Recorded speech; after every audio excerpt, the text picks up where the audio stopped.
السلام علیکم گائز، میں ہوں آپ سب کا ہوسٹ اور دوست محمد سبحان ابن اکبر. بھیا سین آن ہے. تو یار آج جو ہے نا ہم لوگ جس بندے کے اوپر بات کرنے والے ہیں وہ آج کل ریسنٹلی جو ڈیز کے اندر جو ہے نا وہ ہاٹ فیوریٹ بندہ بنا ہوا ہے. ابھی دیکھا ہوگا کہ ریسنٹلی انڈیا کا بگ باس OTT سیزن 2 کے نام سے جو شو تھا وہ ابھی ختم ہوا ہے.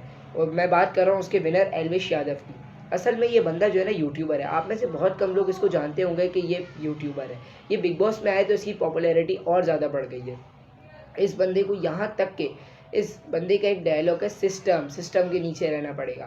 تو یہ ہم لوگ مسلم، یہاں تک کہ میں بھی، مجھے جب تک اس بارے میں نالج نہیں تھی میں بھی بڑے اس سے بول رہا تھا سسٹم کے نیچے رہنا پڑے گا، سسٹم ہے. تو بھائی پلیز میں آپ کو بتاتا ہوں کیونکہ یہ بندہ جو ہے نا کٹر ہندو ریلیجن سے بلانگ کرتا ہے. اور ہونا بھی چاہیے بھائی. آپ جس ریلیجن کو مانتے ہو، جس کی پیروی کرتے ہو، آپ کو اس پہ رہنا چاہیے. لیکن آپ کسی اور کے ریلیجن پہ کوئی بلیم نہیں کر سکتے، کسی کو غلط نہیں کہہ سکتے. ہر کوئی بندہ اپنے آپ کو حق پہ سمجھتا ہے، لیکن اللہ جانتا ہے کہ حق پہ کون ہے. بے شک حق پہ ہم ہیں، لیکن ہم کسی کو یہ نہیں کہہ سکتے کہ تم حق پہ نہیں ہے. بھائی وہ یہ سمجھ رہا ہے کہ وہ حق پہ ہے، آپ کیوں اس کے ریلیجن کی برائی کر رہے ہو؟ آپ کو میں ایک کلپ دکھانا چاہتا ہوں کہ ایلوش یادو نے ہمارے ریلیجن اسلام کے بارے میں کیا بکواس کری ہے. ٹیررزم کو اسلامک ٹیررزم کیا کہا؟ ملیٹنٹ جو جیسی تعلیم دی جاتی ہے نا بچپن سے کہ بھائی تمہیں یہ کرنا پڑے گا کہ تمہیں جنت نصیب ہوگی، یہ ہوگی وہ ہوگی. جنت کا تو وہ بنا دیا، جنگ کی آرٹ بنا دیا، گریوی آرٹ بنا دیا ایک طریقے سے. تو کہا کہ جنت رہے گی یار، پھر کیا ہمیں تو جنت جائیں گے، نہ مار کے جنت جائیں گے. آ جاؤ، میں کہہ رہا ہوں میرے تو راؤ جنت چاہیے تو میں آؤ، ہم دیں گے جنت تمہیں. تمہیں پتا ہمارے دیش کا سب سے بڑا دیکھا یہ شخص کیا بول رہا ہے؟ یہ کہہ رہا ہے آؤ میں تمہیں جنت دوں، اور یہ تو جنت کے نام پہ گریو یارڈ بنا دیا. بھائی کبھی جا کے اپنی وداس کو اٹھا کے دیکھ لو، صحیح ہے؟ ان میں کیا لکھا ہوا ہے کہ مرنے والے ہندوؤں کی جنگوں میں جو سپاہی مرے گا اس کو تحفے میں کیا ملے گا؟ 1000 اپسرائیں ملیں گی تحفے میں. یہ لوگ اس نے ایک اور کلپ میں بات کری ہے، وہ کلپ میرے پاس موجود نہیں ہے، لیکن اس نے اس کلپ میں بات کری ہے کہ 72 حوروں کا مذاق اڑایا کہ 72 حوریں ملیں گی. بھائی 72 حوریں، ان کو جو ہے نا مسلمانوں کو پاگل بنایا، جنت میں 72 حوریں ملیں گی. تو بھائی 1000 اپسرائیں آپ کے اس میں بھی لکھی ہوئی ہیں، آپ کی وداس کے اندر، آپ وہ بھی چیک کر سکتے ہیں. آپ کٹر ہندو ہیں، آپ پڑھتے بھی ہوں گے، آپ کو پتہ ہوگا اس بارے میں. آپ ذرا اس کو جا کے بندہ کیا بول رہا ہے کہ مجھے کنورٹ کر کے دکھاؤ تو میں تمہیں جو ہے نا 1 کروڑ نہیں 10 کروڑ دوں گا. وہ کلپ بھی ذرا آپ دیکھیں. 1 کروڑ روپے کی شرط ہے، مجھے کنورٹ کر کے دکھا دو کسی بھی دھرم میں، کسی بھی ہندوازم کے علاوہ مجھے چینج کر کے دکھا دو تم. میں 1 کروڑ چھوڑو 10 کروڑ روپے دوں گا. اور بتاؤ، اگر میرے پاس آئے کوئی اور مجھے یہ کنونس کر لے کہ ایلوش بھائی یہ چھوڑو، اس میں آ جاؤ، میں پیسہ دوں گا اپنی جیب سے. دین اسلام میں کوئی زبردستی نہیں ہے. ہدایت صاف طور پر ظاہر اور گمراہی سے الگ ہو چکی ہے. تو جو شخص بتوں سے اعتقاد نہ رکھے اور اللہ پر ایمان لائے، اس نے ایسی مضبوط رسی ہاتھ میں پکڑ لی ہے جو کبھی ٹوٹنے والی نہیں.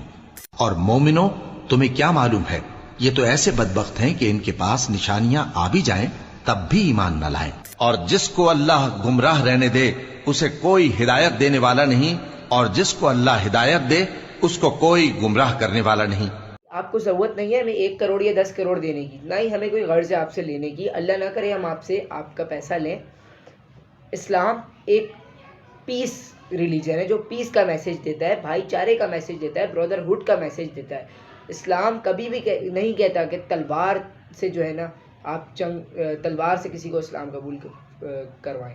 اسلام جنگ کو پسند کرتا ہی نہیں ہے. لیکن اگر جنگ ہو جائے تو جیسا مفتی طارق مسعود نے بتایا، فَذَرُّ بَالرِّقَابِ، گردنیں اتار دی جائیں، یہ قرآن میں حکم ہے. اگر جنگ ہو گئی تو ہم گردنیں اتارنے کے لیے آگے ہیں.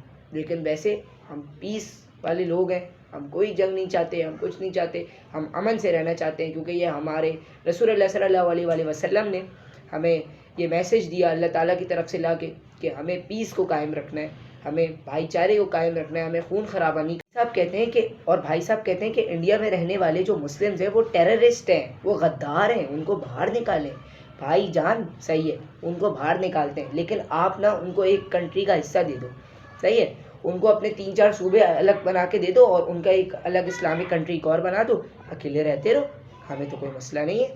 لیکن یہ بات جو آپ کر رہے ہو کہ جو ہے نا یہ 25 کروڑ 30 کروڑ مسلمان ہیں، یہ نیشنلٹی تو ان کے پاس انڈین ہے نا، تو ان کو پھر الگ کنٹری بنا کے دے دو اور اپنا رہتے رہو اپنا سکون سے، آپ کو کوئی پریشان نہیں کرے گا۔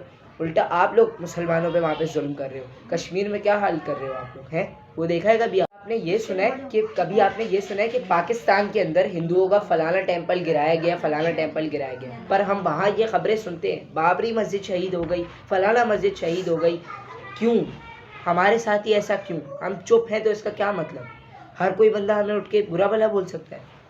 بھائی آپ صرف جو ہے نا ابھی صبر کر جائیں، ابھی آپ جہاد بات کر رہے ہیں نا منا، ابھی حضرت امام مہدی کو آنے دیجئے، پھر آپ کو پتہ لگے گی جہاد ہوتی کیا ہے۔ جب رسول اللہ صلی اللہ علیہ وسلم نے جیسا کہ فرما دیا کہ آپ کے حکمران بیڑیوں میں جکڑتے ہوئے آئیں گے، جیسے کتے اور بلی کو گھسیٹتے ہوئے لایا جاتا ہے نا، انشاءاللہ ویسے ہم آپ کو لے کر آئیں گے اور بہت جلد لے کر آئیں گے۔ ہاں پریشان مت ہوئیے، آ رہے ہیں۔ بولنے کو تو میں بھی ان کے ریلیجن کو بہت کچھ غلط بول سکتا ہوں، لیکن میں کیوں بولوں جب مجھے رسول اللہ صلی اللہ علیہ وسلم اور قرآن پاک نے یہ سیکھ نہیں دی، تو میں کیوں کسی کے ریلیجن کو غلط بولوں؟ ہاں بولنے کو تو میں بھی بول سکتا ہوں، زبان میرے پاس بھی ہے اور میں بہت کچھ بول سکتا ہوں، لیکن میرا دین مجھے یہ سب نہیں سکھاتا، اور مجھے نہیں لگتا کہ آپ کا دین بھی آپ کو یہ کہنے پر مجبور کرتا۔